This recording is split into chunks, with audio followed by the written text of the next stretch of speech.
Hello again. I'm really sorry. I forgot to turn on my microphone, so I need to do an introduction again. I am Elizabeth Postol from Boris FX, and today we are going to be talking about sky replacements. So why would you even want to do a sky replacement? There are a couple of reasons for that. First reason is that if you're shooting in a very sunny day, you might end up having a completely blown out sky. So you would have just a white solid basically, and it won't be looking very nice. But last years, like cameras are getting more and more better. So this type of problem is becoming less. You would much more less encounter this problem. But even if you shoot your beautiful blue gradient, this might be not always what you wanted for the scene. So maybe the scene is very dramatic and your actual real sky is look like just too dull and too boring. So this is another case of using that. Or if you're working not in just one shot, if you have a whole scene which is taking place outside and you shoot it in 2 days. So even if you can control your camera, you can't control the weather. So day number 1 may be having clouds and the other one will have just no clouds at all. And you cannot just edit between those two shots because then it will look weird. So you gotta fix it in post. So if you have any questions during the stream, feel free to ask them in the chat and scan this little QR code if you want to join our Discord server. And now let's get into After Effects.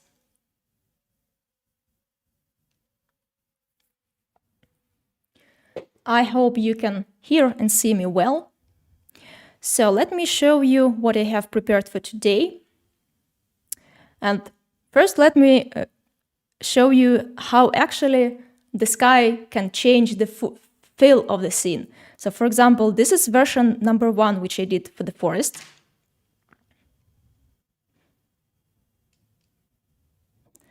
And if the sky would be looking differently, see how big difference it can make. So this looks much more like some kind of fairy tale. This one is a bit more regular one. And if you want to see a source, this is how actually source looks like. So a bit boring, right? Hello, 7-Eleven in the chat. So yeah, I will be constantly switching between After Effects and checking the chat. So leave your comments there. And another shot which I have prepared and which we mostly be focusing today is this shot with the girl. I even did the 2 versions of that because I couldn't decide which I loved better. So this is the first one, and this is the second one. So they are similar, but we will talk how I did that a bit later. And let me show the source, of course. So we will be taking like nice, really looking shots and making it even more better. I hope you like the result. So let's start creating it. I would drag my source and create a new composition. Thank you. In the chat. Yes, here is my source. I'm creating a new composition. And I would cut only the first 4 seconds because this is far too long for the stream. So we'll be just focusing on the technique and not doing the whole length.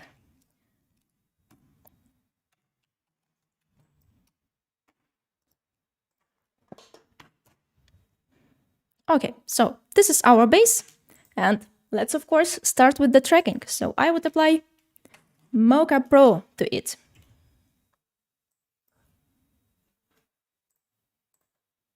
And let's launch Mocha.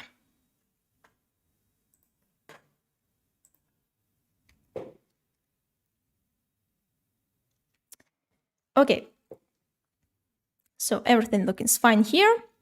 In general, if you want to enhance the sky, you need to track the most farthest object that you can see in the shot.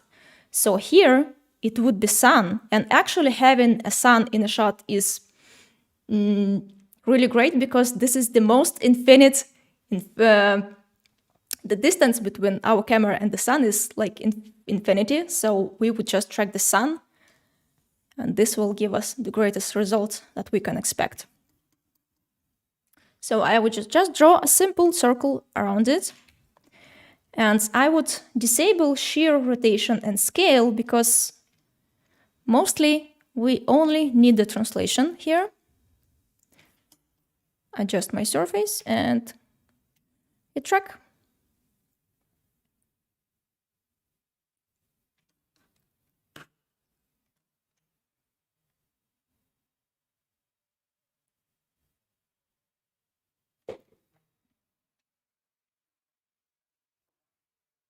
So track is looking good.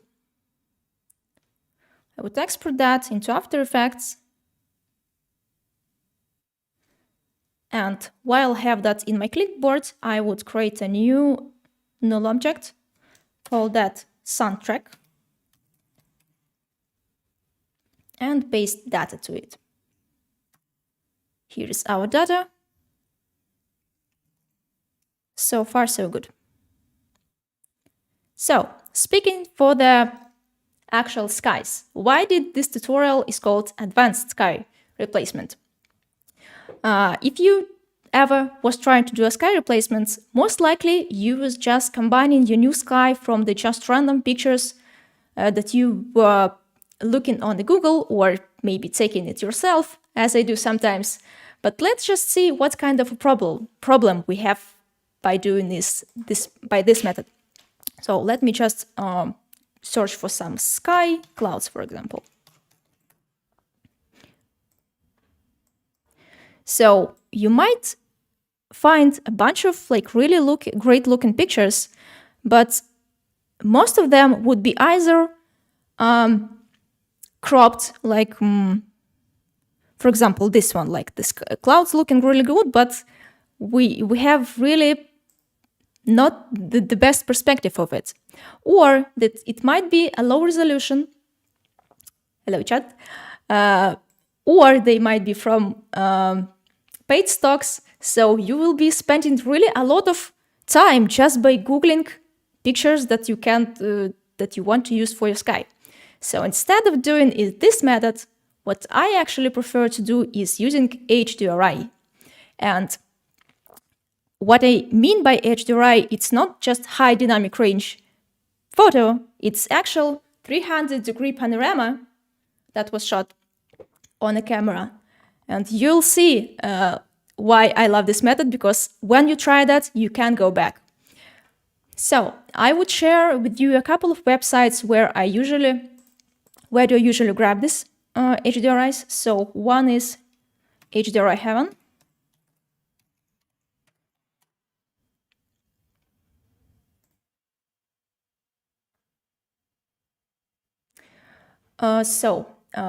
We have a question in the chat. 711 is asking, I can't export my Mocha Pro 3D motion data to After Effects. Yes, to actually export your 3D data, you need to have additional plugins installed. Let me show you where you can find that. So you should go to borisfx.com into the download section, then choose Mocha, choose an operation system what you're using, and you need to grab this Mocha track importer, install that into After Effects as a plugin, and then you will be able to find this option, paste Mocha camera into the edit menu. So I hope you can see that here. So yeah, that's the way to do it. Let's get back to our skies. So the site number one is HDRI Heaven. And once you find it, you already can see a bunch of really weird looking panoramas. And we are mostly interested in sky. For example, this one looking really great. Usually HDRIs are used in a 3D software to light your scene, but they are also really handy because just take a look at the sky. This is just gorgeous. So let's maybe grab one of these. I would choose outdoors. Okay, let's download this one. So you have a couple of options in what resolution you want to grab it. Obviously, like the 1K and 2K would be just too small, but the 24K would be really hard to process for your computer. So I usually grab something in the middle, like 4K. Let's take 4K and save it somewhere on your PC.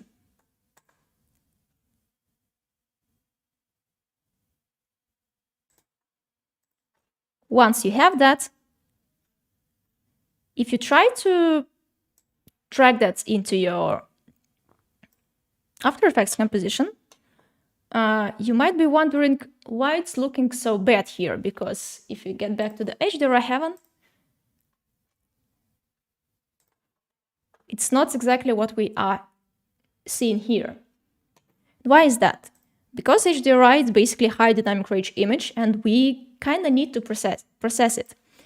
We can do that in After Effects, but again, it will be really hard to calculate in After Effects, so I actually prefer to do that in Photoshop. So let's open Photoshop.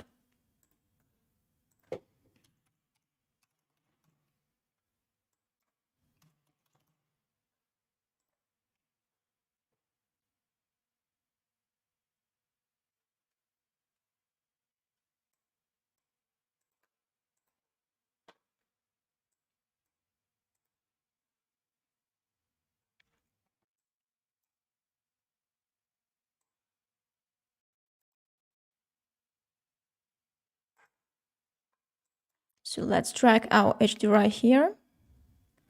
And it still looks bad here, right? So to actually process it, we need to go into Filter, Camera Raw Filter.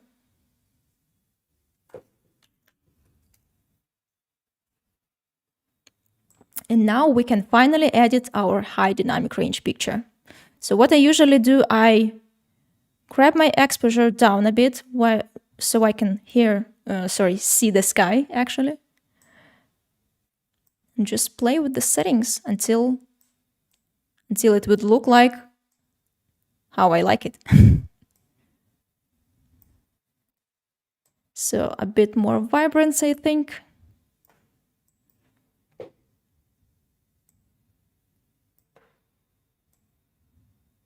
So we don't really care about how the ground looks like. We're only focusing our attention on the upper side of the image.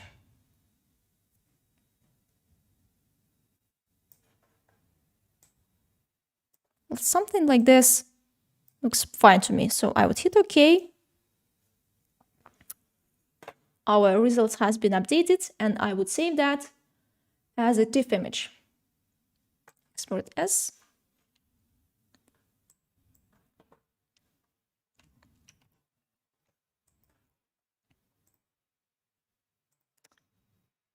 No, let's actually save that as PNG. Okay, exports. And okay, save. We can close Photoshop now. We don't need that anymore.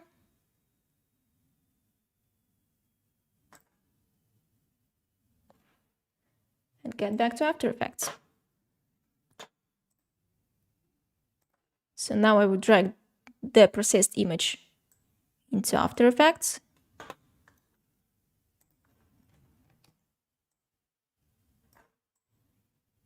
And here is our panorama.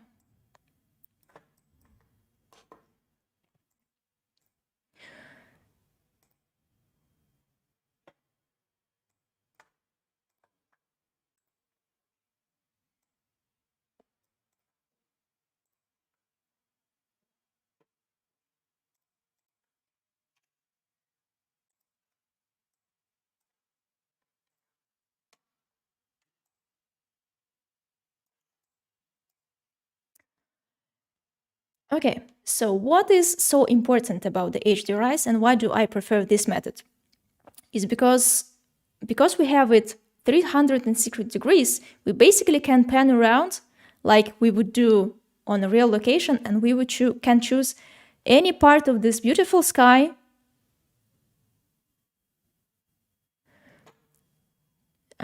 I'm sorry, I'm trying to look at the chat at the same time.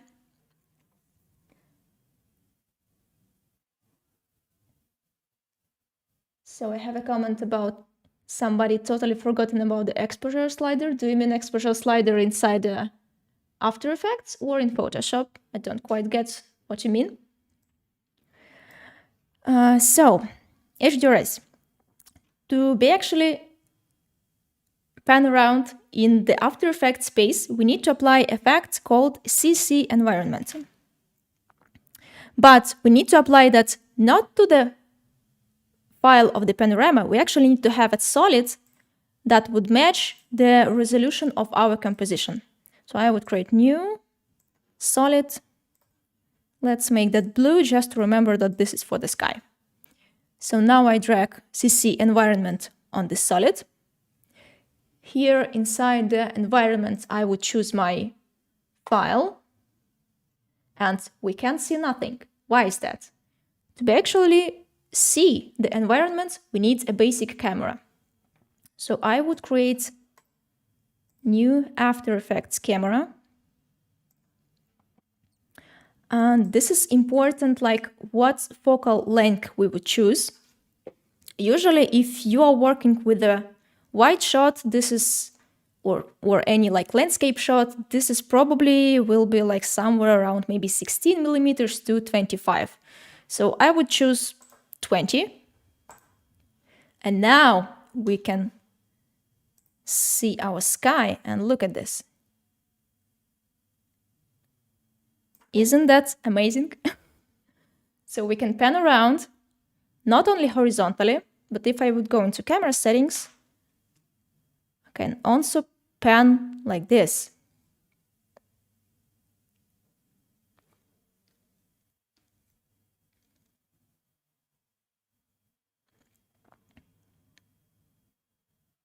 So this is what I mean, that once you try that, you can go back, because imagine trying to combine this kind of an image with just random Google picture photos. You would be spend so much time, and instead of doing that, you can just use an HDRI. You just need spend a little more time to process it before you turn it into an After Effects, and you'll be ready to go. So another reason why I love this method is that HDRI have a lot of data in highlights, but to be actually being able to access that data, you need to have your project into 32 bits channel.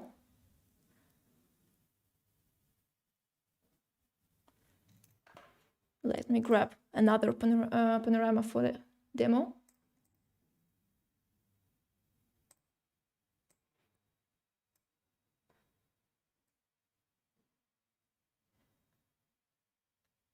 Okay, so we have another question, where to get HDRI images. Okay, so the one site that I already have shown is HDRI Heaven. These are free to use. Another one that I can recommend is called Mocha HDRI. Let's try that.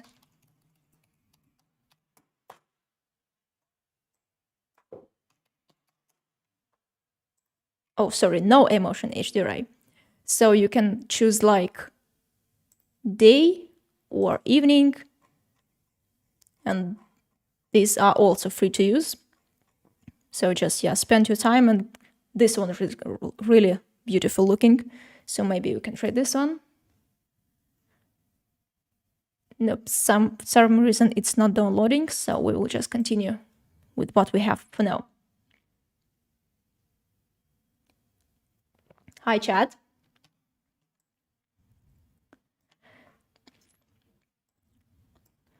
So yeah, to be actually being able to use HDRI panoramas inside After Effects, you need to remember that your project does need to be set into 32 bits channel. So then you can use the exposure slider and see like You can basically control your exposure in post. If you would forget to change your project into 32, it will be looking like a bit more, it will look just bad.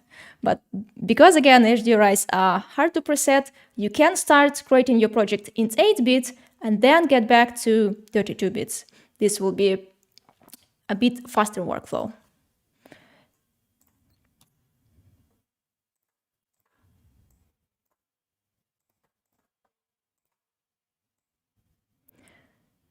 Great, so now you know the principle.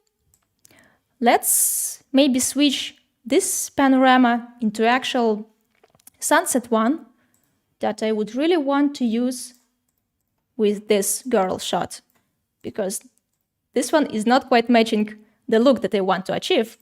So I have prepared another one.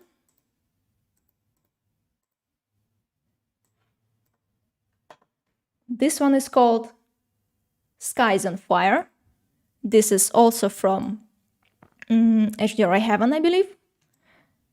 And the name describes exactly how it looks. It looks like skies on fire. So inside the CC environment, I would change my environment map to this new file. Now I can hide this one picture and I would delete the previous one.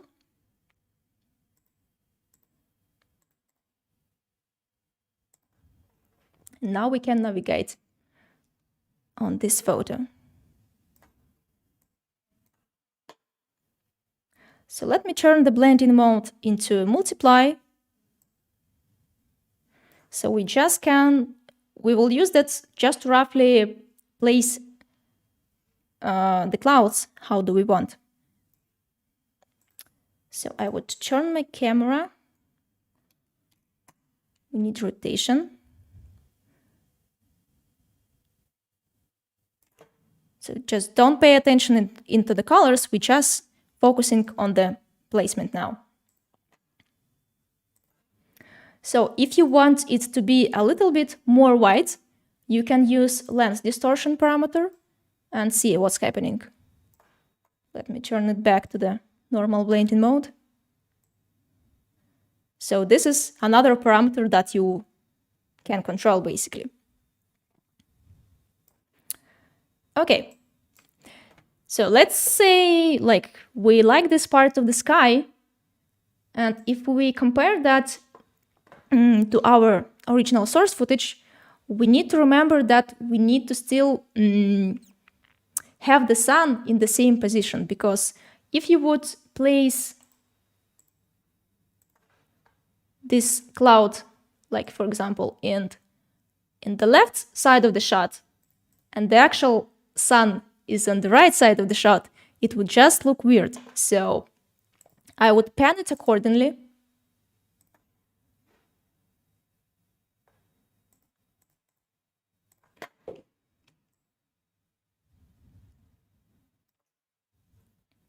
Maybe let's turn the opacity down a bit so we can briefly see both of the images.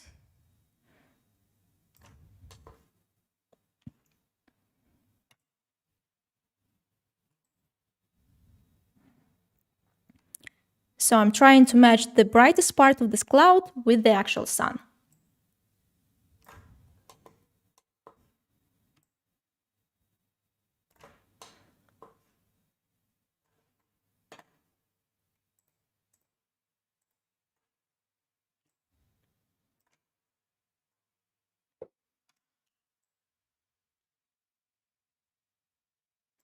Zoom in a bit, because we're kind of starting to see the town here, and we don't want a town in the middle of an ocean. So I would zoom in a bit.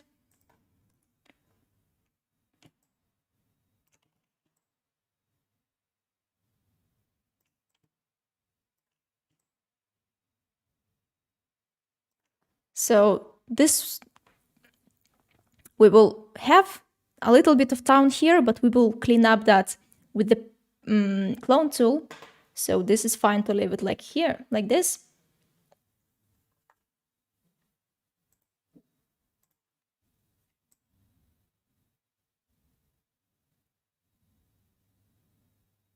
Okay, so the general placement looks fine, I think.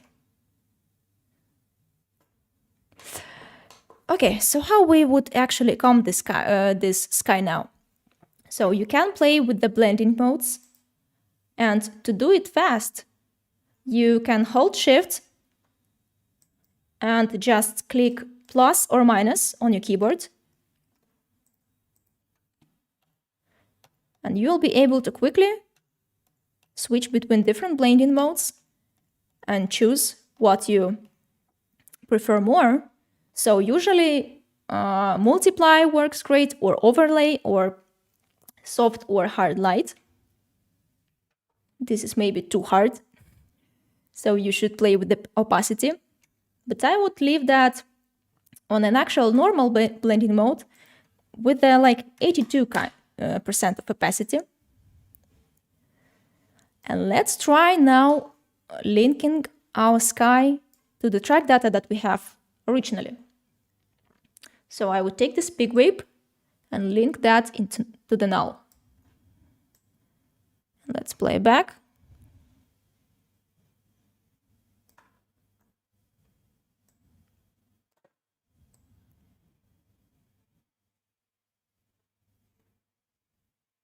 Well, it's kind of matching, but we have this problem that part of the image is cropped. So let's try making our solid a bit bigger. And yeah, this is how we are able to fill those gaps.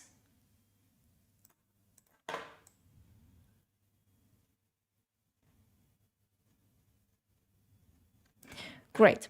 So we need to kind of get our girl back. And instead of doing a roto, I would actually just try to key her out. So I would duplicate my source layer, put it on the top, and grab BCC Luma keyer from the Continuum pack.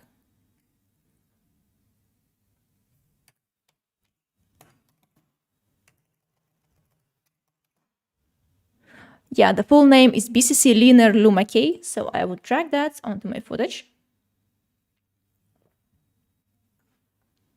And immediately we see that something is happening, but instead of keying out the darker, we need to key out the brighter. And this is how we would economize so much time instead of doing the roto. I would soften here a bit. Maybe adjust the threshold.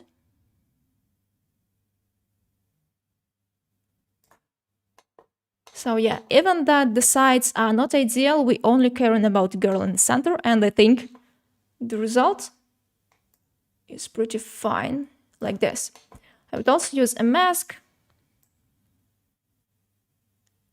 with a really big feather.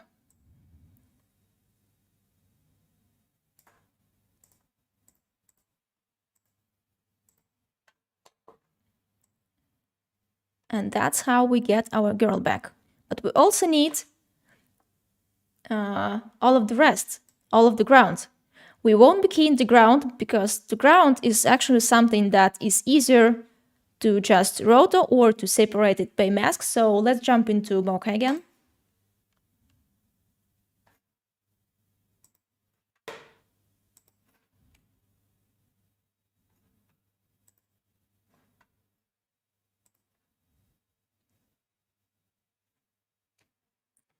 It's taking a time for launch. Okay. Now I would draw a really big mask to separate the ground from the sky. And I don't even need to track that because I already have my sun track, and I can just link that, my ground, to the sun, and the motion will be exactly the same. So this is a parameter linked track, and I selected layer 1, which is our sun. Let's even call that sun. So our project is staying organized, and the second layer is ground.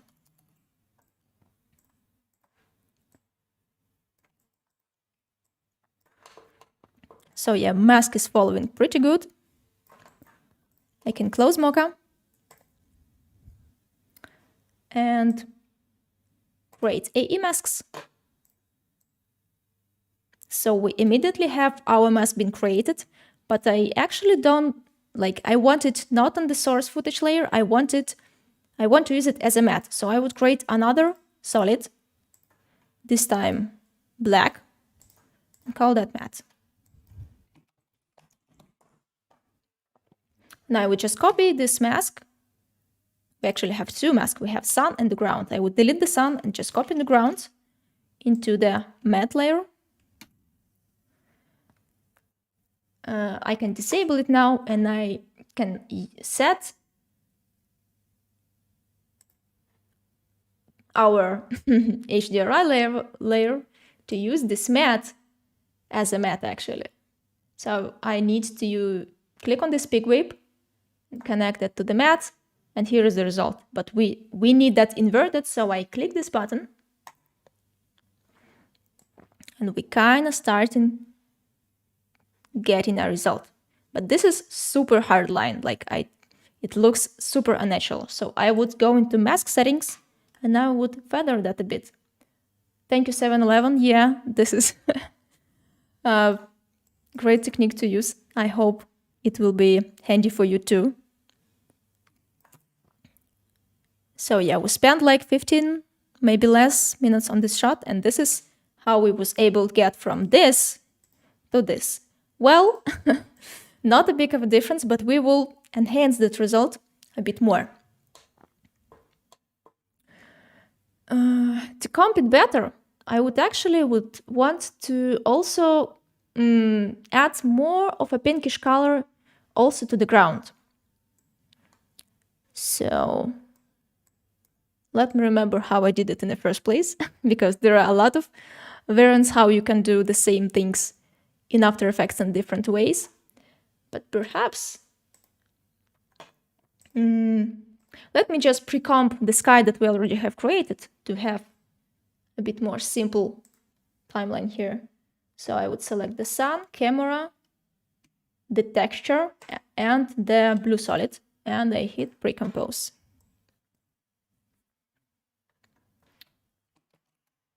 Call everything that sky.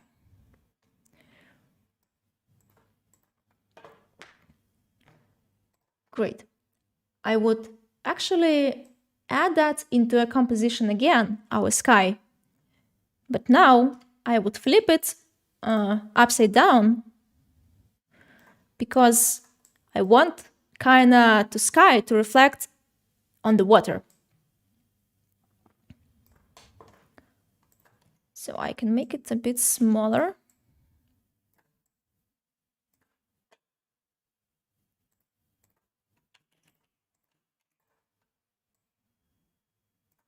I can actually crop all of the rest that I don't really need anymore. And I would make it super blurry, like super blurry, so we can't really see any details. So I would search for fast box blur and put a value somewhere around, well, let's start with 50. Maybe we'll add more in the future.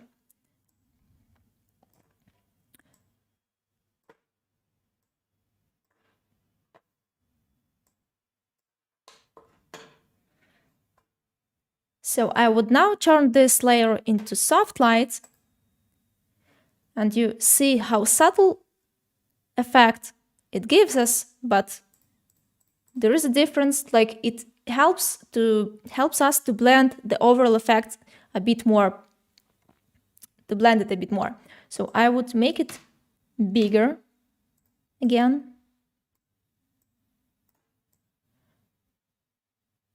And I would perhaps turn the opacity to somewhere around 30. So I want just a subtle amount of this effect.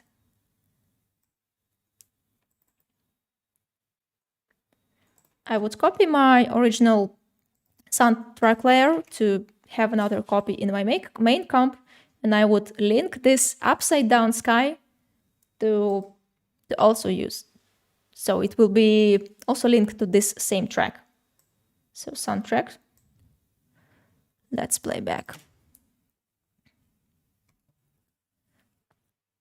Okay, so far so good. The problem I see now is that, like, I like how this side of the sky is looking, but this one is looking a bit weird. Why is that? So if you will watch how does the original was looking, so you see that we have a little bit of vignetting on the sides of the image. So we will try to emulate this manually. So I have my sky precomp.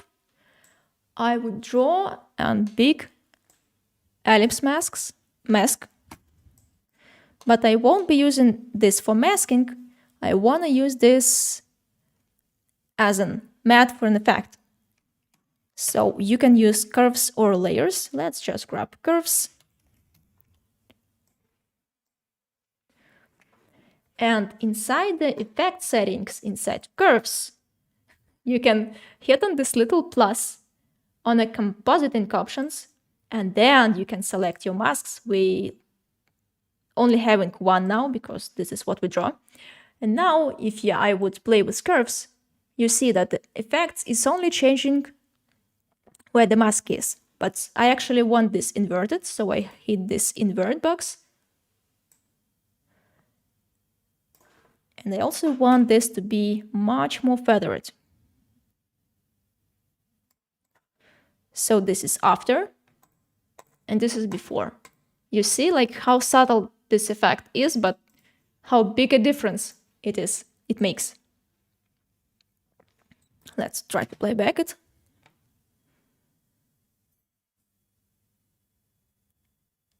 Okay, I like how it is going, but I want the overall image be a little bit more punchier and contrastier. So if we have a look at the versions that I made originally, like this is what I was able to get. And this is where we are right now. So this one is much more contrastier than this one. And how did I make that? I would have another copy of my source footage. I would put that on the top. And I would turn the blending mode. Thank you for the nice comments in the chat. Sorry, I can't read your nickname correctly, so I wouldn't even try. Yeah, I would turn the blending mode to the soft light. And boom, the results are much more contrastier now. So again, before and after. But this one is probably too dark for me. So I would turn the opacity again somewhere around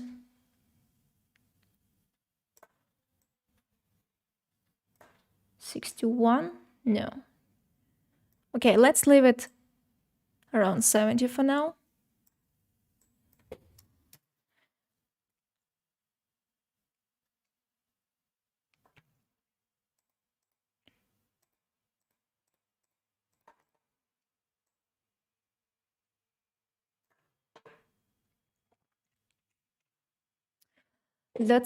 You know what, let's even add a bit more contrast to the sky. So I would grab another curves effect, apply it to the sky, and I would put it on the top of the curves that we already have, so it will affect everything that is above. And just add a little bit of a contrast.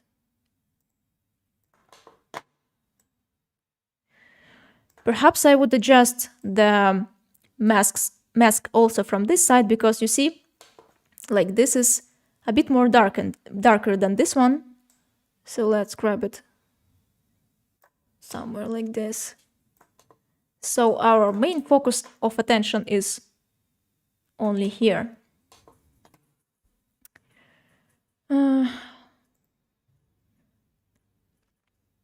Okay, how we can blend this even more better? So now we have separated our sky from the ground by simple mask, but there is another way how you can theoretically do that. So I would disable mask for a moment. I would set that to none.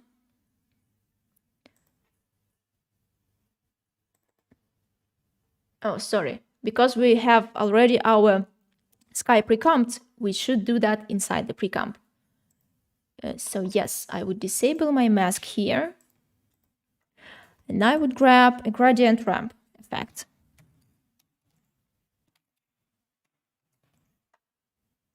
Apply that to our matte. And basically, everything that is black won't be visible and everything that is white will be visible. But we can make that inverted. This is super easy. So this is button mate is inverted, and I would turn on and off it. Okay, I would disable visibility of the matte.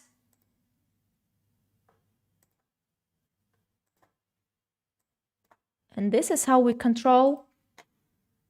control the visibility of the sky with the gradient. So now I can drag these two little widgets and control the featheriness between the top and the lower sides of the image.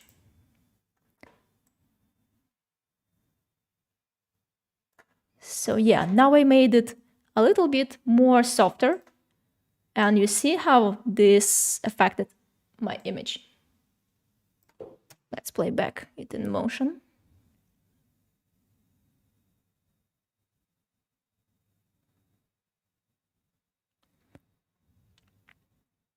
Okay, we have a little bit of an artifacts. I'm not sure if you can see that, but that's because we have made our separation softer. And how I would fix that? Well, I would just blur it.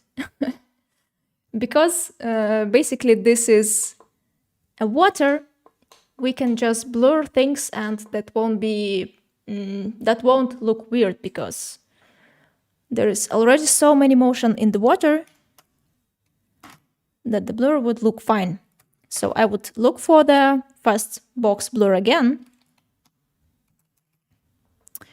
apply that to my sky, crank it up somewhere. Okay, let's leave it at 14 now, but again, all of the image is blurry now. So I would drag another rectangle here. I would go into Effect Settings, Fastbox Blur, Composition Options. I would click on that little plus again. So it's the same trick as we did for the vignetting, but now for the blur. I'm selecting this mask, and now everything that's only inside of the mask get blurred, you see? And I also need to separate, make a mask again a bit more softer. So I click F on my keyboard to get into the feather settings options and leave it like 65. Okay, let's get back into main composition and see how it looks like.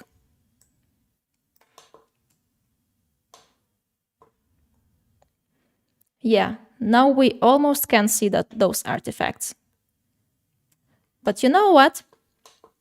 If you look more closely here, for example, you see these rocks are definitely in a defocus because our main focus obviously was on this woman. But if you look at the sky, the clouds are super sharp, and that's not how it should look in real life if we would shoot that in a sunset. So I would grab BCC lens, lens blur. Let me just find it.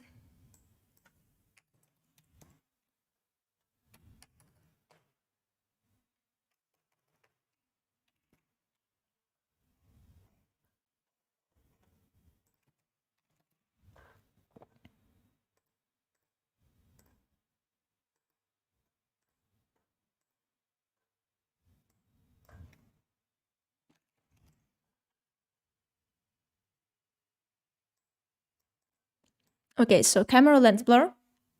I'm applying that on the sky. And default value of 5 is a bit too much. So we probably would need like 1 or 2 just to have a subtle effect. So this is 1. And this is 2. Yeah, probably I would leave that as 2. Let's try to play back.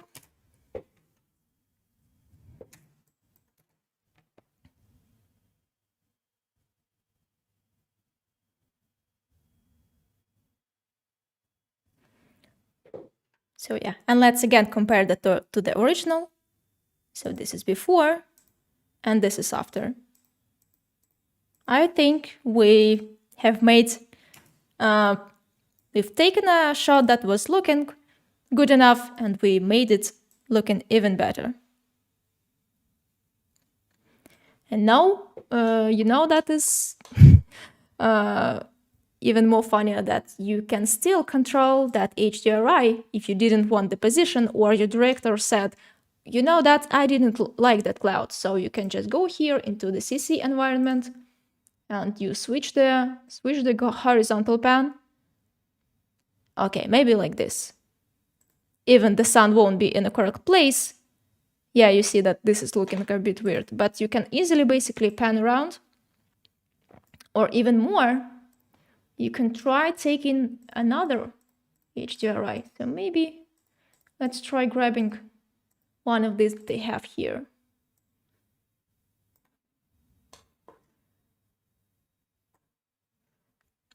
So this is obviously not a sunset, but just to show you how easy it is to change the skies. I would tint it a little bit to the reddish color, so I would apply lumetri effect and turn the white balance into more orangish, pinkish colors.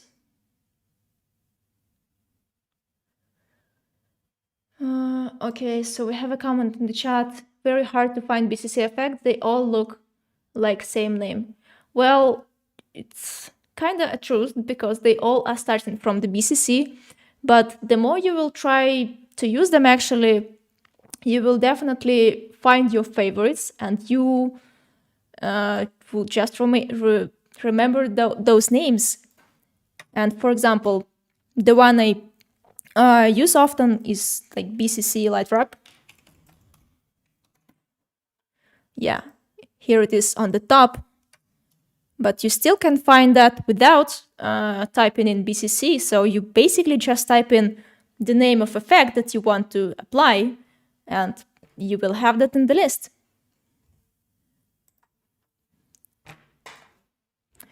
Okay, getting back to our sky, let me change the mapping, sorry, not the mapping environment, from the sky that we had before to this new file. This one is called Kloppenheim.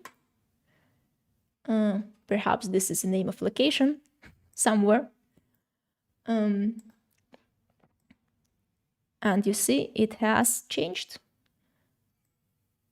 here. So yeah, I can pan around. I would estimate, yeah, you see that it immediately was updated here. So perhaps I need to pan a little bit more, because this is our sun inside the HDRI, and it's not quite matching the real sun. So a bit more, maybe minus 100 will work. Nope, that's too much. Need really subtle adjustment. So 99. Okay, and now just position it a bit more lower. So I would do that inside the camera. So I need rotation, something like this.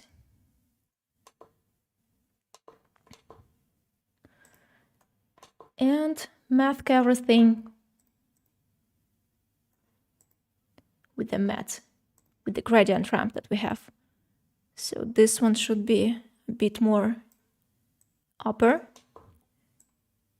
because we're already kind of starting to see the fields, and we don't want to see the field. So I would leave it somewhere like this. And yeah, this is another variant that we can have.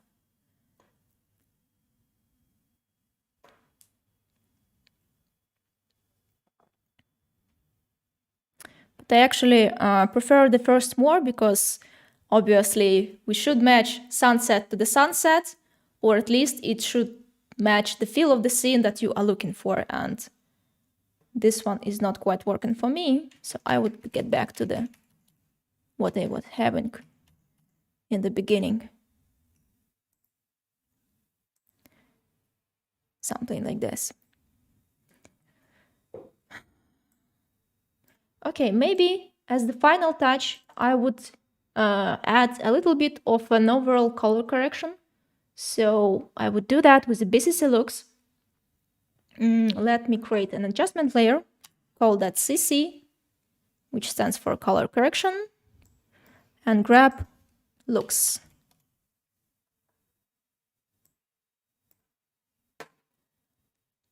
I would launch the FX editor, and let's see if we can find a great looking preset. Ooh, I can already have seen what we can use here. Maybe some of these will be too much or too strong, but we will just control that with opacity.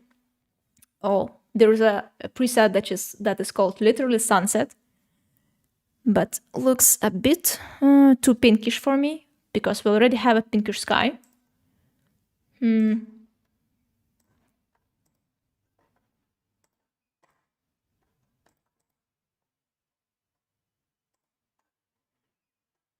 Okay, I like the color reversal one, so I would leave it as it is. Maybe just drop the amount a little bit.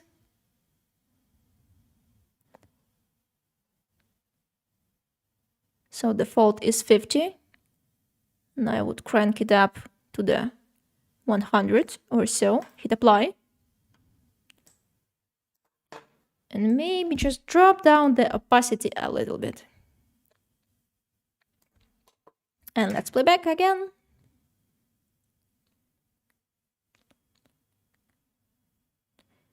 So yeah, After Effects is struggling a bit to render everything out. But you see how big of a difference we were able to get. So let me draw a quick mask so you can compare that side by side.